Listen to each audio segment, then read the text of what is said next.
सभा शुरू करने से पहले प्रार्थना करते हैं। हमारे जीवित परमेश्वर, हम धन्यवाद देते इस सभा को, पिता तेरी दया और कृपा के अनुसार को दिवाई कर हमारी मनों को स्थिर कर, हमें धैर्य दे, हमारे विचारों को, हमारी सोच विचारों को बढ़ा भी कि संसार की जैसा नहीं बल्कि आपकी विचार वचनों की तरह हम सोच विचार कर सकें, आपकी जैसा सब हम लोगों को बता सकें। प्रभु, हम धन्यवाद देते यीशु मसीह की, तू हमें सिखाता है, तू हमें समझाता है, हमें शीर्षक की तरह सीखे और समझे और ज्ञान में बढ़े।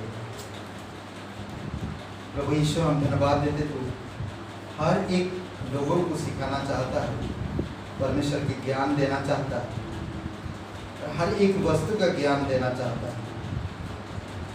तू चाहता कि तेरे लोग अज्ञानी नहीं बल्कि ज्ञानवान होकर इस संसार में तेरे संदेश को लोगों तक पहुंचा सके। इसीलिए प्रभु प्रार्थना करते कि प्रत्येक लोगों को ज्ञानवान बना, तेरे वचनों को, हर एक कार्य जो तूने किया है, पवित्र शास्त्र की ज्ञान हो, पवित्र बाइबल की ज्ञान हो। प्रभु धन्यवाद करते, स्तुति महिमा करते, यीशु मसीह के नाम से मांगते हैं, आमीन। एक वचन पढ़ते हैं और फिर उसके बाद हम लोग आगे बढ़ेंगे। यूहन्ना का 8वां अध्याय वचन 19, यूहन्ना का 8वां अध्याय वचन 19। आज का जो शीर्षक है, अब अज्ञान रहना परमेश्वर से, अज्ञान रहना परमेश्वर से, यानी कि इंग्लिश में अगर बोले इग्नोरेंस ऑफ गॉड, अज्ञान रहना परमेश्वर से। हमें आज संसार, इसका मतलब क्या है? अज्ञान का मतलब है ज्ञान या बोध का अभाव, ओके, या मूर्खता। अज्ञानता, अज्ञान का भाव धर्म या गुण से संबंध रखता है। आज जो हम लोग बात करेंगे, परमेश्वर का ज्ञान ना होने के कारण लोग परमेश्वर को सही तरह से प्रकट नहीं कर पाते और परमेश्वर के गुण और परमेश्वर की महिमा को दिखा नहीं पाते। इसी कारण से हम लोग आज ध्यान देंगे, अज्ञान रहना परमेश्वर से बड़ी मूर्खता है, ओके। एक बात है जो लोग कहते हैं, एक बात जो लोग हमेशा कहते हैं, धूप में बाल सफेद करना। क्या कहते हैं? धूप में बाल सफेद करना। अनुभव शून्य जीवन बिताना, इसका मतलब होता है अनुभव शून्य जीवन बिताना। धूप में बाल सफेद नहीं किए हैं, धूप में बाल सफेद नहीं किए हैं, मैं तुम्हारी सारी चालाकी समझ गया। कई बार होता है, कई सारी बातें हम समझ नहीं पाते। आज हम संसार में देखते हैं, संसार में हर एक चीज, हर एक वस्तु का ज्ञान लोगों को है। हर प्रकार के लोग ज्ञान चाहते हैं, हर धर्म में ज्ञान की खोज कर रहे हैं। हर लोग ज्ञान ना हो तो उसके बारे में बात नहीं करते हैं। इसीलिए बहुत इम्पोर्टेंट आपको मुझे समझना कि परमेश्वर की ज्ञान होना, एक मसीह के नाते परमेश्वर का ज्ञान होना, बाइबल की ज्ञान रखना बहुत जरूरी है, बहुत महत्वपूर्ण है। ध्यान देंगे हम लोग, आज देखेंगे एक डॉक्टर, वो डॉक्टर तब तक नहीं हो सकता जब तक उसकी डॉक्टर यानी कि उस चीज के बारे में उसको ज्ञान ना हो। कई सारे लोग आज कहते हैं छापे मारे जाते हैं, झोला छाप कहते हैं, क्यों? क्योंकि उनको ज्ञान नहीं, वो झूठे हैं और झूठ का सहारा लेकर वो कमाते हैं और लोगों को धोखे में रखते हैं और अपने नाम बढ़ाते हैं। कई सारी चीज, इंजीनियर के लिए या कोई भी चीज की, एक म्यूजिक बजाने वाला अगर ज्ञान ना हो तो नहीं बजा सकता। मुझे पता नहीं आशीष को कहाँ से ज्ञान आया, पर वो बजा लेता। कभी कभी होता है भाई, लोगों को गुण मिलता वैसा, लोग देख देख के उसका ज्ञान लेते हैं, देख देख के समझ जाते हैं। मैंने भी कुछ चीज़ें देख देख के सीख गया। हमारी पास्टर काल को हम देखते देखते हम लोग बहुत सारे चीज़ें सीखे। पास्टर काल को देख देख के हम लोग प्रीचिंग करना सीखे।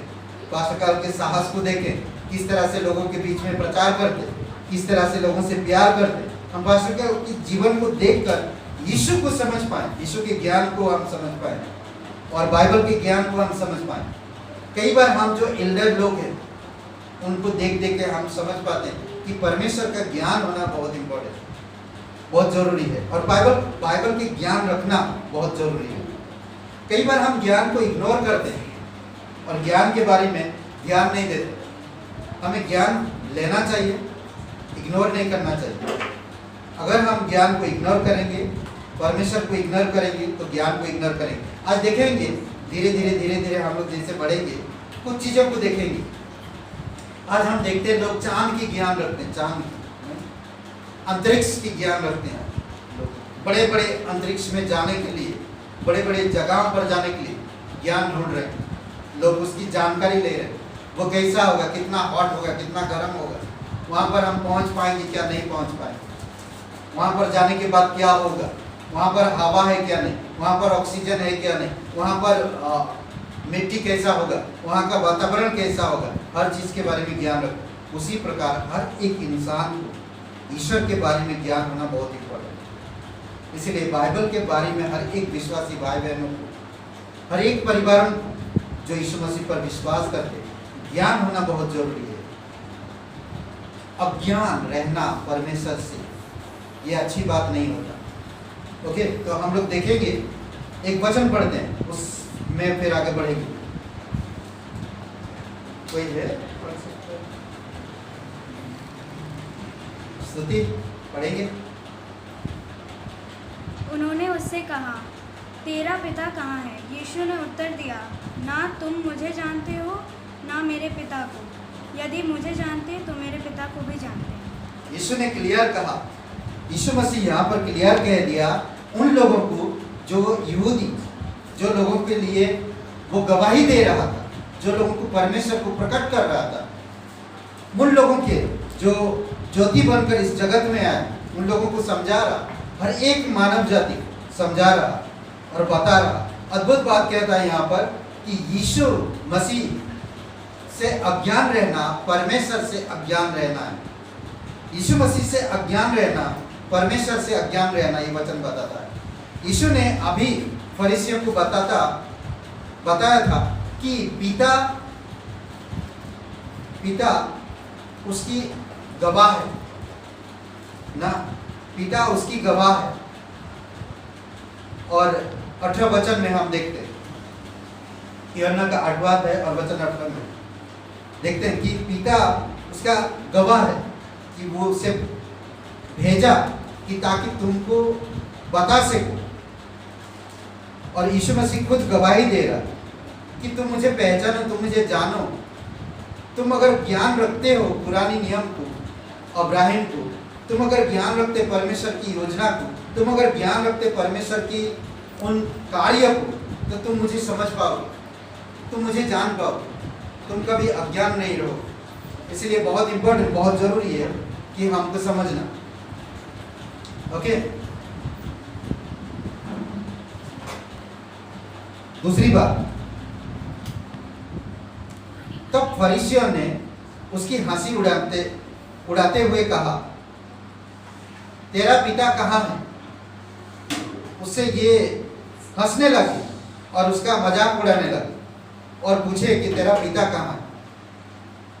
उनका तात्पर्य यीशु के मानवीय पिता से था, परंतु यीशु का उत्तर अपने स्वर्गीय पिता के बारे में था। यीशु मसीह हमेशा आत्मिक चीजों के बारे में वार्तालाप करता है, सांसारिक चीजों के लिए नहीं, और ना सांसारिक और ना नैतिक विचारों से वो बात करता नहीं, बल्कि वो आत्मिक में हमेशा बात करता है। इसीलिए आपको मुझे समझना है कि यीशु की हर एक बात आत्मिक है, हमें उसे जानना जरूरी है, उसका ज्ञान लेना जरूरी है, उसको समझना जरूरी है। बाइबल में एक अज्ञान का मतलब है जानना। बहुत बार आपको नया नियम में इसके शब्द मिलेंगे जानने के बारे में। ओके, जिसे फरीसी लोग नहीं जानते थे।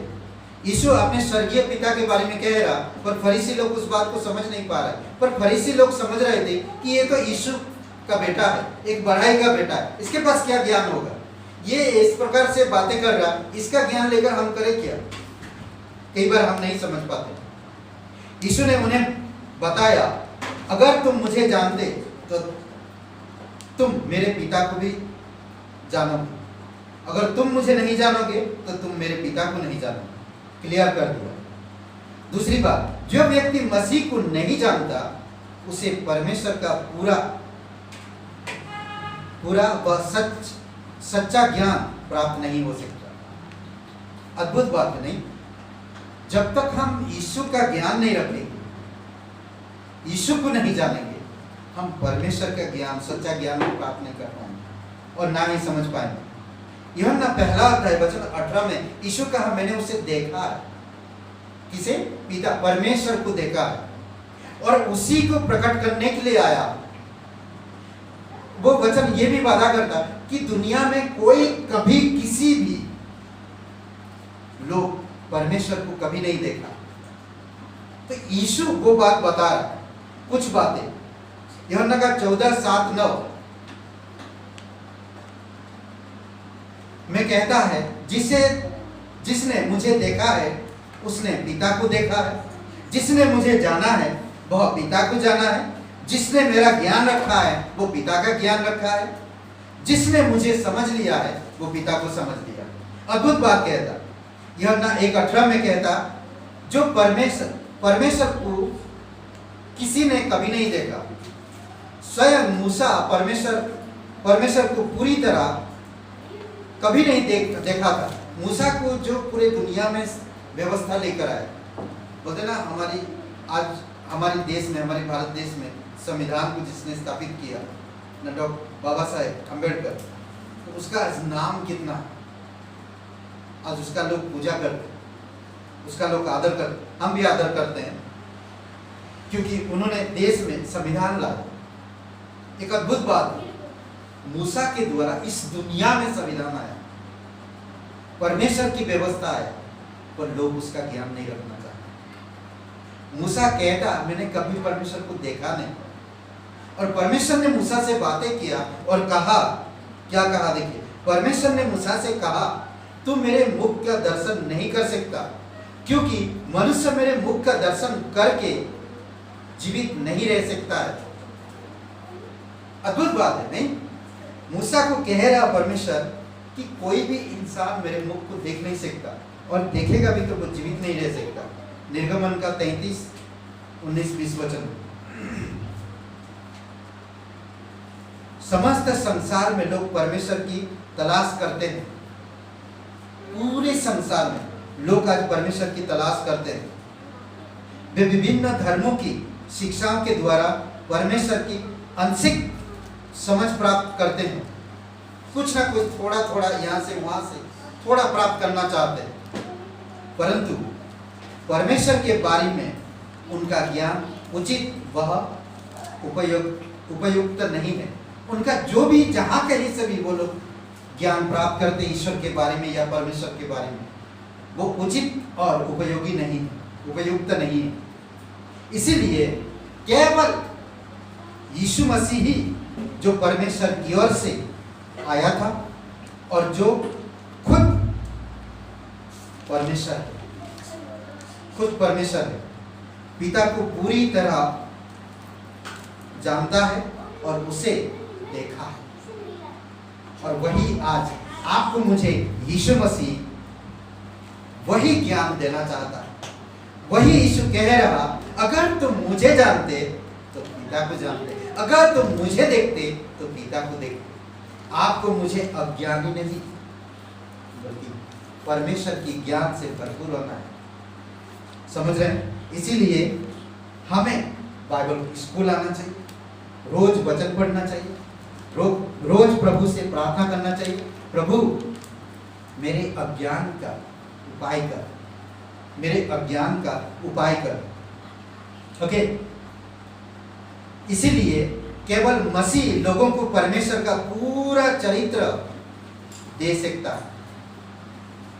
समझ रहे? पूरा चरित्र या पूरा परिचय यीशु मसीह दे सकता है। क्यों? क्योंकि यीशु मसीह ने देखा है परमेश्वर, इसीलिए पूरा परिचय दे सकता है।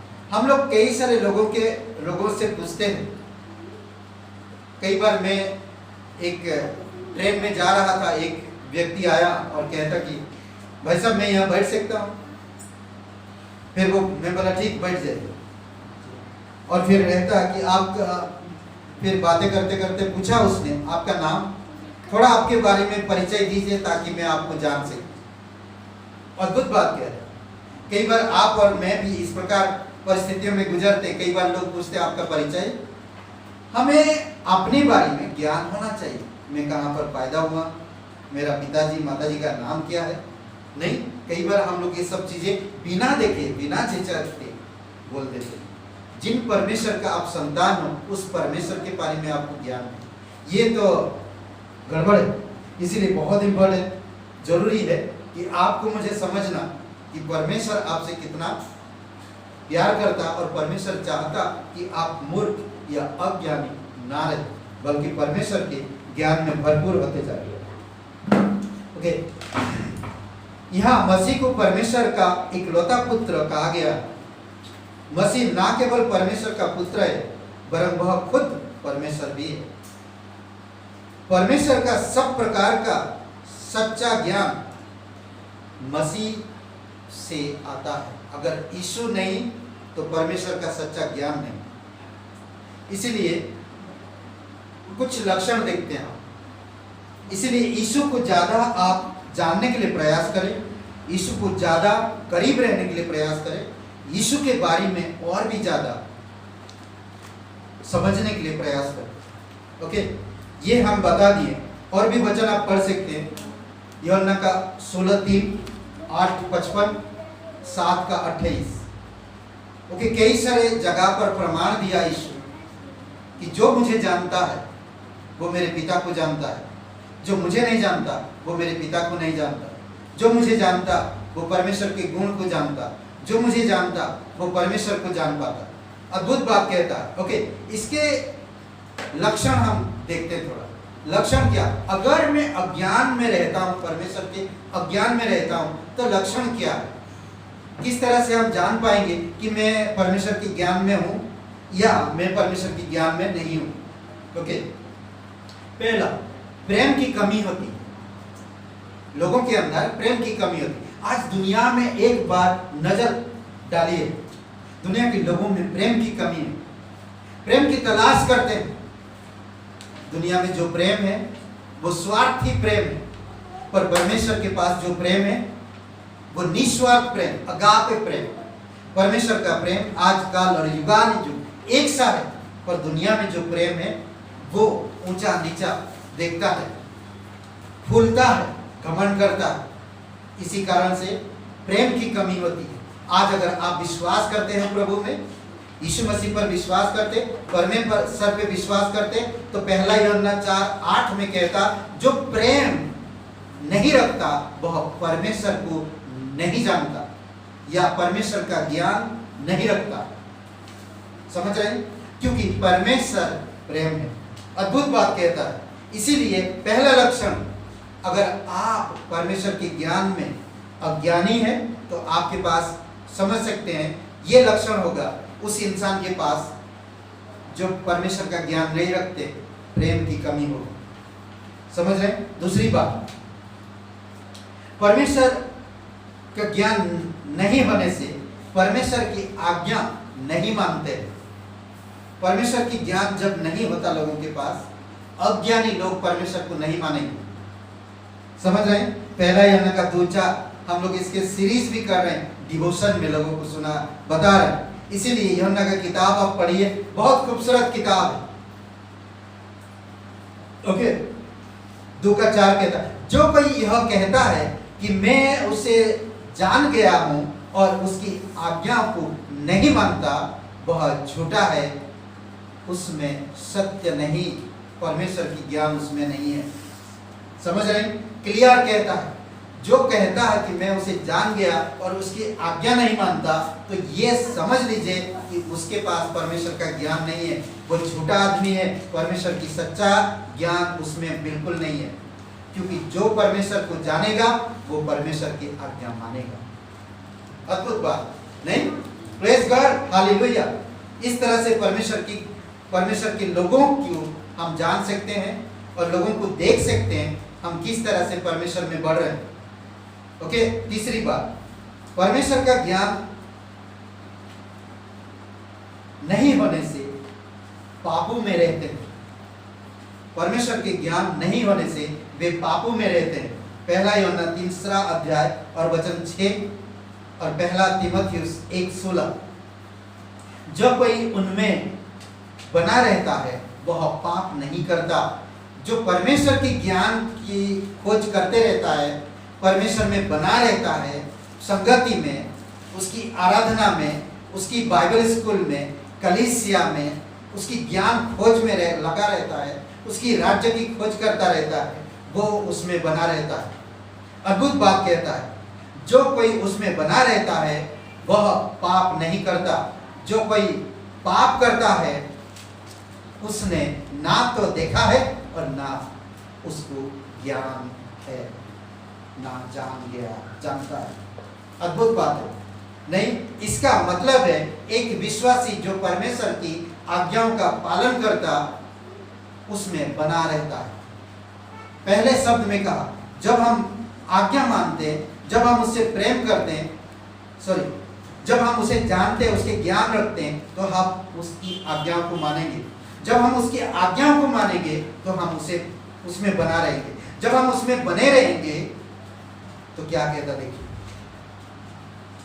उसकी जीवन शैली आज्ञाकारिता होगी, ना कि पाप की। उसकी परमेश्वर की जैसा उसका जीवन शैली होगा, पाप की जैसा नहीं, संसार के लोगों की तरह नहीं, और ना ज्ञान रखने वालों की तरह होगा। ज्ञान ना रखने वाले डिग मारते हैं, पर जब उनसे कहने के लिए कहा जाता है दोष हो जाता, नहीं बोल पाते, उसका जो परिभाषा नहीं दे पाते, उसको समझा नहीं पाते, एक्सप्लेन नहीं कर पाते ठीक तरह से। इसीलिए बहुत इंपॉर्टेंट हमें उसमें बने रहना, पाप में नहीं। एक ऐसा व्यक्ति जो पाप करता रहता है, उसकी जीवन शैली यह प्रदर्शित करती है कि वह परमेश्वर को नहीं जानता। अगर एक इंसान हमेशा पाप करते रहता, झूठ बोलते रहता है और आकर कलीसिया में आराधना भी कर रहा है, कई बार आप उसी तरह इंसान को मिलेंगे, देखेंगे, आप मान लीजिए कि वो व्यक्ति, उसका जो जीवन शैली के द्वारा ये प्रकट हो जाता है कि वह परमेश्वर को नहीं जानता है। ओके, ये कुछ लक्षण दिया मैंने और कुछ परिणाम भी देखते। अगर परमेश्वर की ज्ञान हम नहीं रखते हैं, अज्ञानता में रहते हैं, परमेश्वर को नहीं जानते हैं, तो क्या परिणाम होता है? सबसे पहले, अगर आप कोई चीज का ज्ञान नहीं रखोगे तो आप गलतियां बहुत करोगे। समझ रहे हैं? जिस चीज का ज्ञान नहीं होता वो गलतियां होती। एक ड्राइवर को अगर ड्राइविंग का ज्ञान नहीं है तो कहीं भी घुस सकता नहीं।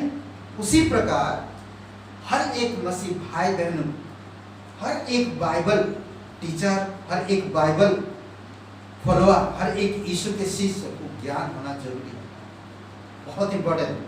मत्ती का 22 अध्याय और वचन 19 में, अज्ञान रहने से बहुत गलतियां होगा।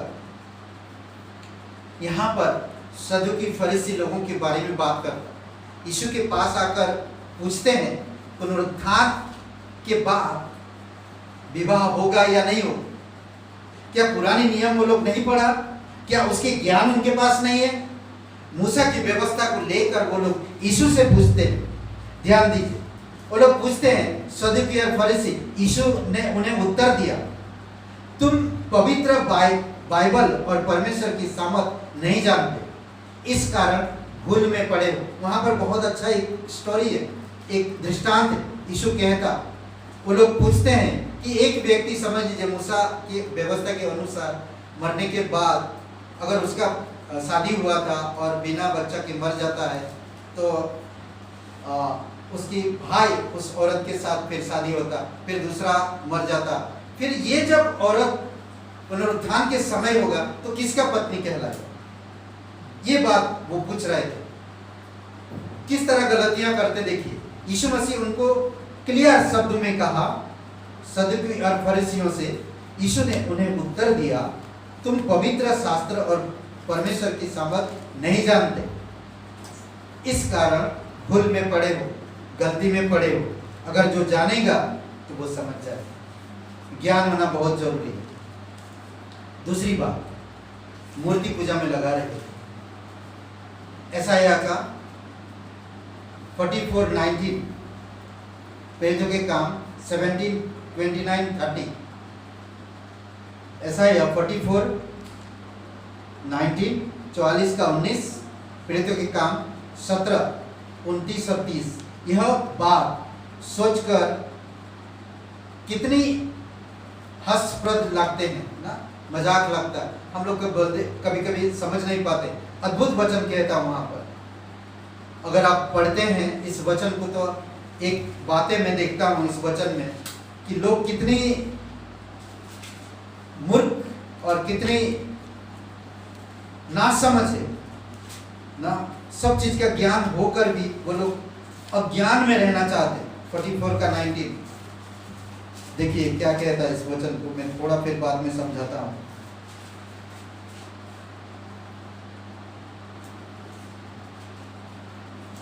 कोई इस पर ध्यान नहीं करता और ना किसी को इतना ज्ञान या समझ रहती है कि कह सके। सेम पढ़ रहे ना, उसका एक भाग तो मैंने जला दिया और उसके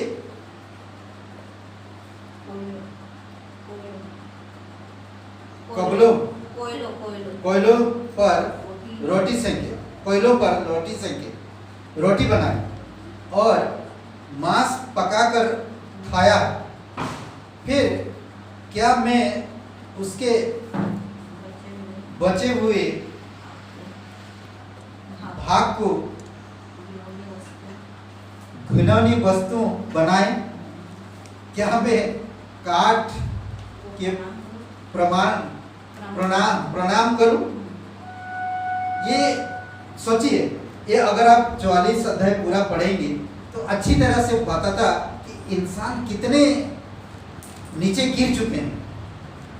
ओके, ये वचन का मैं थोड़ा सा अर्थ इसमें कभी कभी आप सोचिए, ये जो बात है कहता कि इस बात सोचकर कितने हास्यप्रद लगते हैं ना, मजाक लगता है और कितना ठट्टा जैसा लगता है। नहीं, कई बार हम लोग देख सकते हैं जिस लकड़ी का उपयोग आग जलाने के लिए किया जा सकता है, उसी लकड़ी से देवता की मूर्ति बनाई जा सकती है।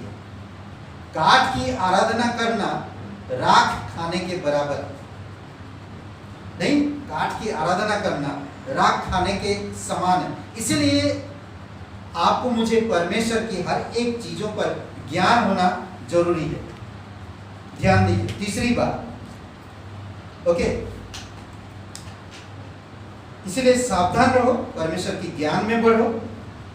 कई बार देखेंगे यीशु मसीह जब मृतक में से जी उठा, लूका का आखिरी अध्याय में अद्भुत बात है। लोगों को, शिष्यों को मिला, जाकर उनको समझाया, ये तुम क्या करने जा रहे हो? नहीं, समझाया लोगों को, दमश्क मार्ग में जाकर ना उनको समझाया और फिर वो लोग वापस लौटे परमेश्वर की आराधना के लिए। परमेश्वर, तीसरा बात, परमेश्वर से अलग हो जाना। अगर हम ज्ञान नहीं रखते हैं परमेश्वर की बात विषय में, अज्ञान रहते हैं, तो हम परमेश्वर से अलग हो जाते हैं। इफिसियों का 4:18 में कहता, हम इस पद से समझ मालूम कर सकते हैं धीरे धीरे सांसारिक लोगों के साथ क्या होता है। धीरे धीरे सांसारिक लोगों के साथ क्या होता है, क्योंकि वो अंधेरा में है, वे परमेश्वर से अधिक अलग या दूर हो जाते हैं दिन प्रतिदिन। उनके मन कठोर हो जाता है उनके जीवन पूरी तरह से परमेश्वर की दया, परमेश्वर की करुणा से हट जाता है। क्यों?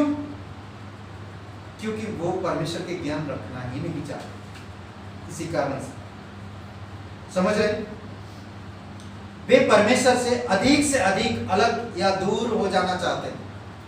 दो बातें, उनके हृदय कठोर हो जाता है, वचन 18 में, इफिसियों का 4 अध्याय वचन 18, और उनके हृदय के कठोर होने के कारण वे अपनी सारी संवेदनशीलता गवा देते हैं, वचन 19 में।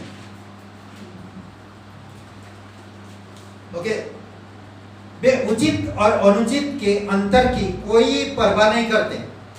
वे हर प्रकार की अशुद्धता बातों में सुख की तलाश करते हैं, गलत बातों में, गलत तरीके से, गलत चीजों में।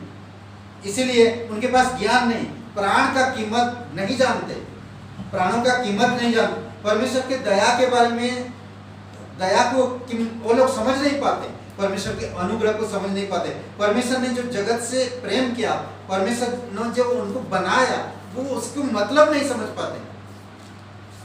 आज देखेंगे मर्डर किस प्रकार हो रहा दुनिया में, बलात्कार, ना व्यभिचार, लोगों के प्रति प्रेम नहीं, दया नहीं, लोग मार रहे हैं, ये ऐसे मार देते हैं जैसे कि बोलते ना कि वो कुछ वेजिटेबल काट रहे हैं, जैसे ऐसे करते हैं इंसान, लेकिन उन्हें संतोष प्राप्त नहीं होता है। बहुत सारी जगह पे बहुत सारी चीजें करते तो है, पर संतुष्टि प्राप्त नहीं होती। इसीलिए वे निरंतर अधिक की तलाश रखते हैं। अधिक मतलब हर चीज अधिक पाना चाहते हैं। वचन 19 में हर चीज अधिक रखना चाहते हैं, अधिक पाना चाहते हैं। इसीलिए हमें सावधान रहना, इसलिए हमें समझना। ओके, ये सारे परिणाम हैं। और कितना हो गया? 3 बताया, 3 पॉइंट बताया। ओके, 14 पॉइंट बताता, पापमय अभिलाषाएं उनके अंदर बना रहता है। पापमय अभिलाषाएं। अगर आप मसीह हो, आपको परमेश्वर का ज्ञान होना बहुत जरूरी है। बाइबल स्कूल के द्वारा विश्वासी भाई बहनों में जब मिलते हैं, अब बाइबल के बारे में बातचीत करना चाहिए, संसार की बारे में नहीं, या सचिन तेंदुलकर के बारे में नहीं, या ऐश्वर्या राय के बारे में नहीं, या और किसी ऐसे कंपनी या कमाई के बारे में बात मत करिए, बल्कि परमेश्वर के भाई बहन जब मिलते हो तो परमेश्वर के बारे में बातचीत करो।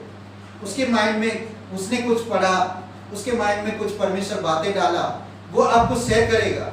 आप कुछ पढ़ा, आपके माइंड में परमेश्वर ने कुछ डाला, आप उससे शेयर करोगे। इसी तरह से हम एक दूसरे से शेयर करके सीखते हैं और समझ पाते हैं।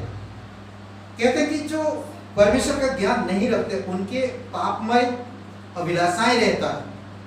पहला थिस्सलुनीका 4:5, पहला पतरस का 1:14, रोमियो का 12:2। ओके, यहाँ पर एक बात में, परमेश्वर का ज्ञान ना होने के कारण उन जातियों की नाई जो परमेश्वर को नहीं जानती जीवन व्यतीत करते हैं। जो लोग नहीं जानते परमेश्वर के बारे में, जो लोग परमेश्वर को ढूंढते नहीं, जो लोग परमेश्वर का ज्ञान रखते नहीं, वैसे जीवन जीते हैं। क्या बोलते हैं कि वचन रोमियो का 12:2 वचन क्या कहता है? बहुत सुंदर वचन है। पौलुस बहुत सुंदर बात करता है ये वचन के द्वारा। इस संसार के सदृश न बनो, परंतु तुम्हारे मन के नए हो जाने से तुम्हारा चाल चलन भी बदलता जाए, जिससे तुम परमेश्वर की भली और भावती और सिद्ध इच्छा अनुभव से मालूम करते हो। अद्भुत बात नहीं?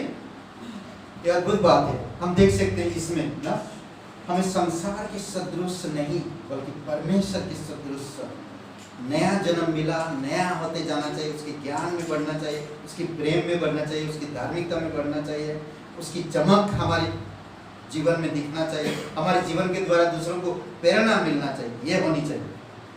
नेक्स्ट, जब परमेश्वर का ज्ञान नहीं होने से हम लोग क्या करते हैं, इसका परिणाम क्या होता है? हम संतों को सताते हैं। संतों को सताने का मतलब परमेश्वर के लोगों को बुरा भला कह देते हैं, उनको चोट पहुंचाते हैं, उनको दुख में डाल देते हैं, उनकी बात सुनते नहीं, उनकी गलतियों को भी देखते हैं और उन गलतियों से उनको बदनाम भी कर देते हैं कई बार। सुनिए यूहन्ना का 15:21, यूहन्ना का 15:21 और 16:3 क्या कह रहा है? यीशु मसीह यहाँ पर कहता है कि वो तुम्हें नहीं जानते, वो तुम्हें जानेंगे भी नहीं, क्योंकि तुम्हें जानने से पहले वो तुम्हारी वेरी है। 15:21, 18 पहले पढ़ते हैं, 18 वचन कोई पढ़ेगा? 18 वचन। यदि संसार तुमसे बैर रखता है तो तुम जानते हो कि उसने तुमसे पहले मुझसे बैर रखा। 19 यदि तुम संसार के होते तो संसार अपनों से प्रेम रखता, परंतु इस कारण कि तुम संसार के नहीं वरन मैंने तुम्हें संसार में से चुन लिया है, इसीलिए संसार तुमसे बैर रखता है। 21 वचन पढ़ो। परंतु यह सब कुछ वे मेरे नाम के कारण तुम्हारे साथ करेंगे, क्योंकि वे मेरे भेजने वाले को नहीं जानते। दूसरी शब्द में मेरे भेजने वाले को ज्ञान, मेरे भेजने वालों का ज्ञान उन पर नहीं है। समझ रहे हैं? यीशु कह रहा कि तुमसे पहले मुझसे बैर रखा है लोग, मुझे नहीं जाना तो तुम्हें कैसे जानेंगे? वो कह रहा तुम संसार के नहीं हो, इसीलिए संसार तुमसे बैर रखता। क्योंकि अगर तुम संसार के होते तो संसार की लोग अपनों से प्यार करते हैं, अपनों के साथ पार्टियां मनाते हैं, अपनों के जीवन में अपनों के साथ इतना ज्ञान, इतना चतुराई, इतना षड्यंत्र, इतना मेल मिलाप आप समझ नहीं सकते। यीशु मसीह वही बात कह रहा कि वो लोग तुम्हें नहीं बल्कि मुझसे भी बैर किया, क्योंकि वो लोग नहीं जानते मेरे भेजने वाले, इसीलिए उनके पास ज्ञान नहीं मेरे भेजने वाले, इसीलिए तुम्हारे साथ ऐसा करते। इसीलिए क्योंकि यीशु मसीह कहता कि वो उनके पास मेरे पिता का ज्ञान नहीं है, इसीलिए वो लोग नहीं जानते, इसीलिए वो तुम्हें सताते हैं, इसीलिए वो तुम्हें, आज अगर आप और मैं परमेश्वर को जानते हैं तो हमें कभी भी सताना नहीं चाहिए संसार के लोगों की तरह। हमें एक विश्वासी भाई बहनों को प्रोत्साहन करने की जरूरत है। ओके, नेक्स्ट, पाप के लिए यह बहाना ना चलेगा। ओके, पाप के लिए बहाना नहीं चलेगा। ले व्यवस्था 4:2, लूका का 12:48, लूका का 12:48। जो परमेश्वर ने काम करने के लिए कहा उसको हमें भली भांति करना चाहिए, उसके लिए बहाना नहीं करना चाहिए। और जिसके पास ज्ञान नहीं होता तो इस प्रकार बहाना करते हैं। लूका का बहुत खूबसूरत 12 अध्याय में बहुत अच्छा एक स्टोरी बताता है जो हम देख सकते हैं यहाँ पर ना। 48 वचन जाने से पहले पतरस ने कहा, हे प्रभु, क्या यह दृष्टांत तू हम ही से या सबसे कहता है? यीशु ने कहा, वह विश्वासयोग्य और बुद्धिमान भंडारी कौन है जिसका स्वामी उसे नौकर चाकरों पर सरदार ठहराए, उन्हें समय पर भोजन सामग्री दी। धन्य है वह दास जिसने उसका स्वामी आकर ऐसा ही करते पाए। जो काम परमेश्वर दिया हमें, उस काम को ईमानदारी के साथ विश्वासयोग्यता से हमें करने की आवश्यकता है। उस काम के लिए अगर हम बहाना करते हैं तो इसका मतलब है हम परमेश्वर के ज्ञान नहीं रखते हैं और हम पर दंड होगा। तो 48 वचन में क्या कहता, कोई पढ़ेगा? 48 वचन 48 उसी अध्याय। परंतु जो नहीं जानकर मार खाने के योग्य काम करे वह थोड़ी मार खाएगा। इसलिए जिसे बहुत दिया गया है उसे बहुत मांगा जाएगा, और जिसे बहुत सौंपा गया है उससे बहुत लिया जाएगा। 3 कैटेगरी के, 3 प्रकार के लोगों से बात कर रहा है। ओके, यहाँ पर जो ये दृष्टांत जो बोला ये बहुत सुंदर बात है। ले व्यवस्था 4:2 में भी परमेश्वर इजराइल लोगों को उस प्रकार से बात करता है। ओके, कहता है यहाँ पर एक इंसान से कहता है जो नहीं जानकर मार खाने योग्य काम करता है उसे उसी प्रकार से हिसाब ले। वो नहीं जानता, उसी प्रकार से उसका न्याय होगा। और जो थोड़ा मिला है और उसी प्रकार से वो काम करता है उससे और ले लिया जाए, उसे 3 प्रकार से बातें करता है। इसीलिए हमें परमेश्वर के काम में कभी भी कोई भी काम में बहाना नहीं करना चाहिए। और जो इंसान बहाना करता है उसके पास परमेश्वर की ज्ञान नहीं है, वो अज्ञानी है, इसीलिए वो दंड के योग्य है। ओके, नेक्स्ट, दुष्ट लोग इसी दशा में रहते हैं, दंड की दशा में रहते हैं। समझ रहे हैं? इन वचनों को आप लिख लो। यिर्मयाह का 9:3, यूहन्ना का 15:21, यूहन्ना का 17:25, प्रेरितों के काम 17:30। ये लोग परमेश्वर की ज्ञान नहीं रखते हैं, परमेश्वर की सच्चाई नहीं रखते हैं, परमेश्वर की सच्चाई में सच्चाई को नहीं सुनते, उसकी ज्ञान नहीं रखते हैं, परमेश्वर के धार्मिकता को ज्ञान नहीं रखते हैं और बुराई के बदले बुराई बढ़ाते जाते हैं। आज संसार के लोगों को आप देख सकते हैं, उनको आप कितना भी बता अरे यार नहीं, मजाक किससे उड़ा देते। आप प्रचार कर रहे तो लेंगे, अच्छा सर जाना, अरे अभी इतना जल्दी हमको नहीं जाना, फाड़ के तुम्हारे मुंह में फेंक देते हैं। लोग सोचो ना, दुष्ट लोग इसी तरह इसी दशा में रहते हैं। यिर्मयाह के 9:3 में भी कहता बुराई के बढ़ाते रहते हैं वो लोग। यहोवा को नहीं जानते, वो लोग खुद कहते मैं नहीं जानता उनको, मैं क्यों करूं। फिरौन के बारे में सोचिए, जब मूसा जाता है फिरौन के पास, अगर फिरौन का क्या बोलते, निर्गमन का 5वां अध्याय वचन 2 में अगर आप देखेंगे, फिरौन भी यही बात कहता है, कौन है यहोवा, नहीं कौन है यहोवा कौन है, मैं उसको नहीं जानता, मैं क्यों उसके कारण मैं इजराइल लोगों को छोड़ूं, मैं उसे नहीं जानता। एक अच्छा उदाहरण फिरौन का, नहीं देख सकते हैं। ओके, इन सारे वचनों को पढ़ सकते हैं। वो बुराई के बदले बुराई को बढ़ाते रहते हैं, परमेश्वर की ज्ञान नहीं रखते। जब परमेश्वर की ज्ञान हमारे अंदर आता है, ऑटोमेटिकली हमारे अंदर बुराई समाप्त होते हैं और हम एक नई तरीका से नई चीजों में बढ़ते हैं। ओके, नेक्स्ट, दुष्ट इसमें चुन लेते हैं, दुष्ट इससे चुन लेते हैं। मतलब कई बार लोग चुनते हैं कि मुझे यही इसी में रहना है। वचन पढ़ते हैं, आयुब का 21 का 14, रोमियो का 1:28, आयुब का 21 का 14। परमेश्वर से लोग कहते हैं तेरी गति जानने की हमको इच्छा नहीं रहती।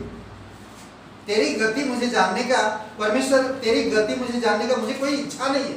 वो खुद चुन रहे हैं, मुझे नहीं चलना है यीशु के पीछे, मुझे नहीं सुनना है, भले मैं बैठूं उनके साथ पर मुझे उसकी ज्ञान नहीं चाहिए, मैं अज्ञानी ठीक हूं। कई लोग ऐसा कहते हैं। और रोमियो का 1:28 में कहता है कि परमेश्वर ने उनके निकम्मे मन में छोड़ दिया उनको, क्योंकि उनके पास ज्ञान था, उनके पास समझ था, वो लोग परमेश्वर को जानते थे फिर भी जानना नहीं चाहते। पहला अध्याय वचन 28 रोमियो का। ओके, इसका दंड, वचन संहिता इसका दंड 79:6 में, और दूसरा थिस्सलुनीकियों का 1:8, जो जाति परमेश्वर को नहीं जानती उससे प्रार्थना नहीं करती, परमेश्वर का क्रोध उस पर पड़ेगा, उसको न्याय करेगा। इसीलिए हमें सावधान रहना। कलीसिया के दासों को क्या चाहिए, कलीसिया के भाई बहनों को क्या चाहिए, कलीसिया में जो लोग जुड़ते हैं उनको क्या चाहिए, उनको 2 चीज समझना होगा।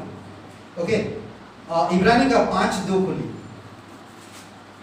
इब्रानी का 5:2 कोई पढ़िए, अगर खोल दिए तो जल्दी से। इब्रानी का 5:2, ऐसों पर तरस खाना चाहिए।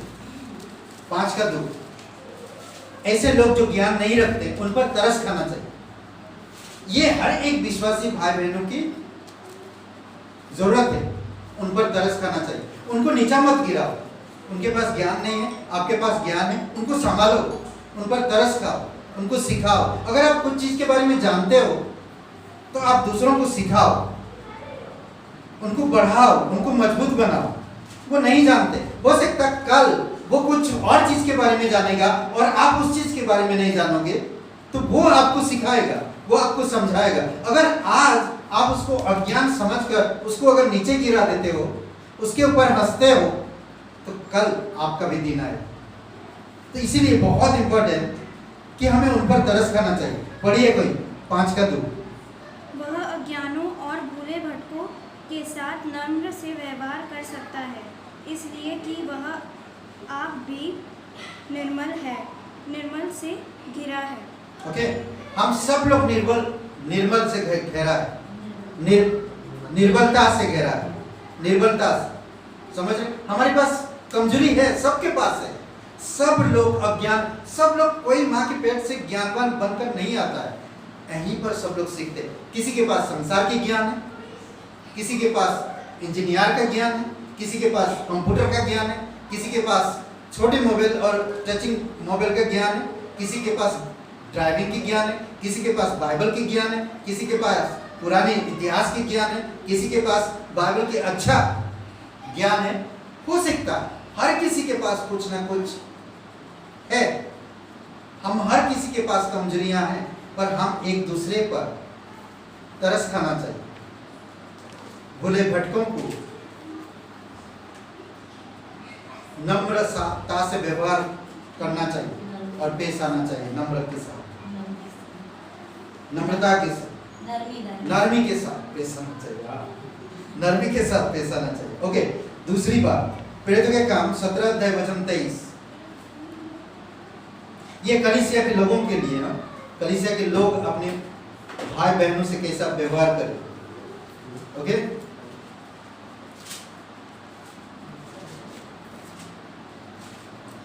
सत्रह का 23 किसी को मिला तो पढ़िए।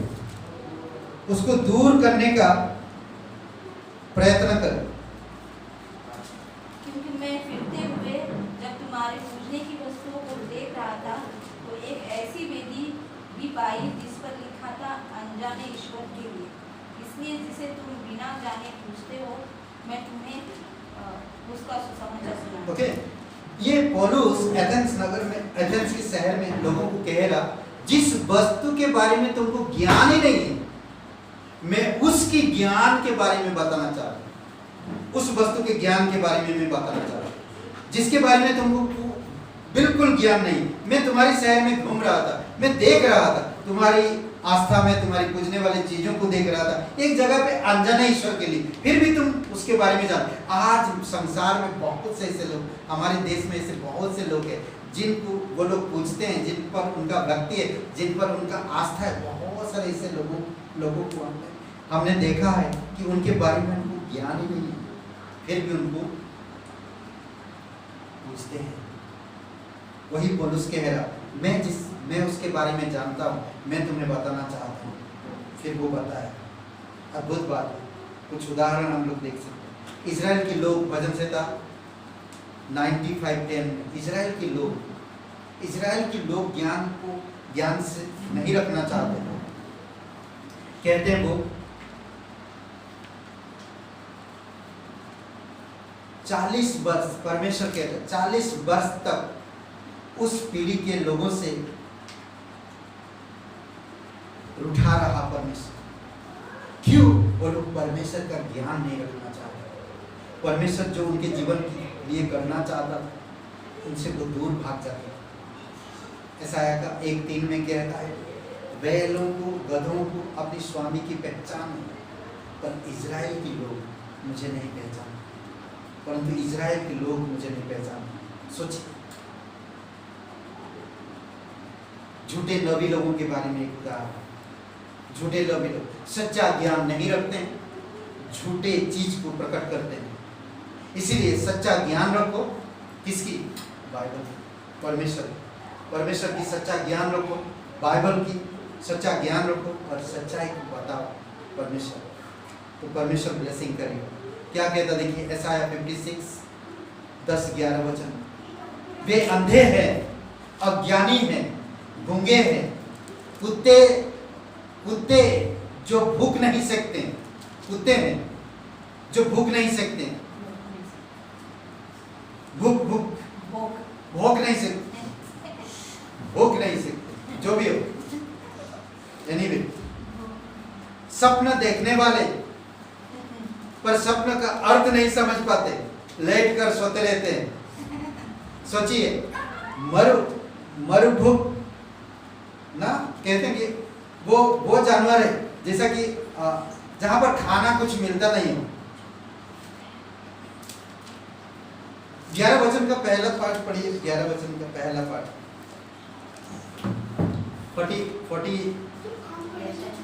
56 का 11 वचन।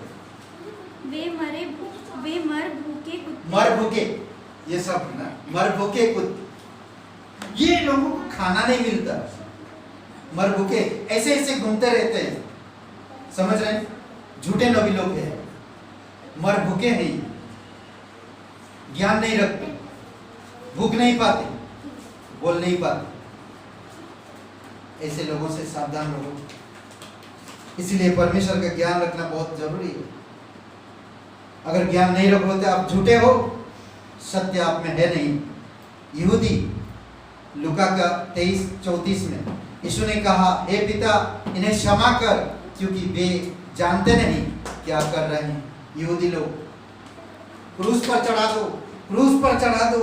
यीशु मसीह क्रूस पर लोगों तड़पते हुए उनको क्षमा मांगता है क्योंकि वो लोग जानते नहीं ये हो क्या रहा है।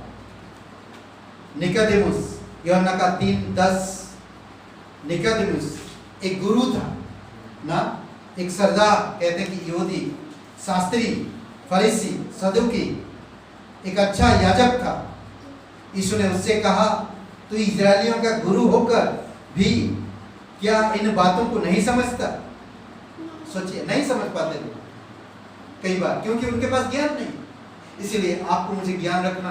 कई बार लोगों के पास समय है, बाइबल स्कूल नहीं आते, घर पे सोते रहते, सोते रहो और सोते रहोगे।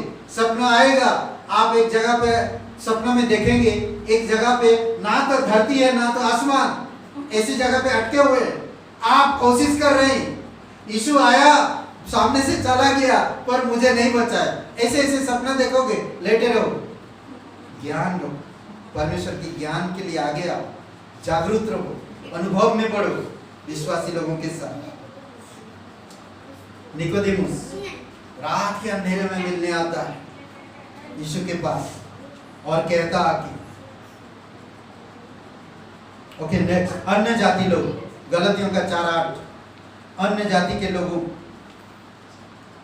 भला तब तो तुम परमेश्वर को ना जानकर उसका दास थे? नहीं जानते थे। आज मैं देखा कितने लोगों को, हमारी कलीसिया में खुद देखे हम, कितने लोग जब प्रभु को नहीं जानते थे वो कितने बड़े बड़े भक्ति थे, सुबह शाम आराधना करते थे, उनका डेली रूटीन था, हफ्ता में 1-2 बार वो उपवास रखना। जब मसीह में आए सब रूटीन खत्म हो गया, उपवास रखना चला गया। क्यों? क्योंकि परमेश्वर की ज्ञान नहीं रख। उसी प्रकार वो कहता, पौलुस कह रहा गलतियों के लोगों को, अन्य जाति के लोगों को क्या कह रहा? भला तब तो तुम परमेश्वर का ज्ञान जानकर, परमेश्वर को ना जानकर उसके दास थे, जो स्वभाव से परमेश्वर नहीं थे, उसके दास थे, उसको मानते थे, उसके इतना आराधना करते थे, नहीं जानते थे। जब आप जान गया तो तुम अनजान क्यों बन रहे, अज्ञानी क्यों बन रहे? परमेश्वर की ज्ञान में हमें बढ़ना चाहिए, नहीं? आखिरी में पौलुस, जब मैं नहीं जानता था, मैं अज्ञानी था, तो मैं निंदा करने वाला, मसीह लोगों को मसीह के बारे में निंदा करने वाला, सताने वाला था, ज्ञान नहीं होने के कारण। अब मैं जान गया हूँ, सब कुछ त्याग दिया और परमेश्वर की ज्ञान, उसकी मरण, उसकी पुनरुत्थान और उसकी मृत्यु की मृत्युंजय को समझने के लिए आज मैं आगे चल पड़ा। पौलुस कहता, 1 तीमुथियुस का 1:13, ओके, आगे चल पड़ा। ये इसलिए बहुत इंपॉर्टेंट, हर एक भाई बहनों को मेरा यही कहना कि परमेश्वर का ज्ञान होना बहुत जरूरी है। ओके, कोई भी कार्य इग्नोर मत करो, उसको देखो, परखो, जांचो और उसके बारे में ज्ञान, अज्ञानी मत रहो, परमेश्वर से ज्ञानवान बनो, समझदार बनो, एक अच्छा मसीह भाई बहन बनो, एक अच्छा मसीह प्रचारक बनो, एक अच्छा मसीह संगीतकार बनो, एक अच्छा मसीह मिशनरी बनो, एक अच्छा मसीह सेवकाई करने वाला बनो। परमेश्वर बनाएगा। ज्ञान जो जरूरी है, परमेश्वर का ज्ञान में बढ़ना जरूरी है, परमेश्वर के बारे में जानना बहुत जरूरी है। इसलिए बहुत सारी जगहों पर बाइबल में आपको मिलेगा कि परमेश्वर ज्ञान अनजान मत रहो। यीशु परमेश्वर का ज्ञान है, यीशु को जितना जानेंगे परमेश्वर के ज्ञान में उतना बढ़ेंगे। आइए प्रार्थना करते हैं। हमारे जीवित परमेश्वर, हम धन्यवाद देते, इस वचनों के लिए धन्यवाद देते पिता, धन्यवाद, आपकी महिमा करते हो। धन्यवाद प्रभु, आप हमारी ध्यान रखते हो, हमारा ख्याल रखते हो, हमारा परवाह करते हो प्रभु यीशु, तेरी स्तुति महिमा करते हो। आज यहाँ पर कोई भाई बहन आप नहीं जानते इस जीवन के अंत के बाद आप कहाँ आनंद बिताएंगे। परमेश्वर आपसे प्यार करता है, परमेश्वर आपके लिए अपना इकलौता पुत्र इस धरती पर भेजा और यीशु मसीह इस धरती पर आकर आपसे प्रेम किया और आपके लिए क्रूस पर जीवन दिया। यीशु मसीह हमारे पापों का बोझ अपने ऊपर लेकर बलिदान हो गया, हमारे पापों का दंड वो स्वयं उठा लिया। जो कोई भी भाई बहन अगर यीशु के नाम पर विश्वास करता, वो पापों से, मौत से और दंड से बच जाता है। अगर आप बचना चाहते हैं, छुटकारा पाना चाहते हैं, उद्धार पाना चाहते हैं, मुक्ति पाना चाहते हैं, तो आज मेरे साथ एक प्रार्थना को कहिए, हे यीशु, मैं जानता हूँ मैं एक पापी इंसान हूँ, मैं खुद को नहीं बचा सकता।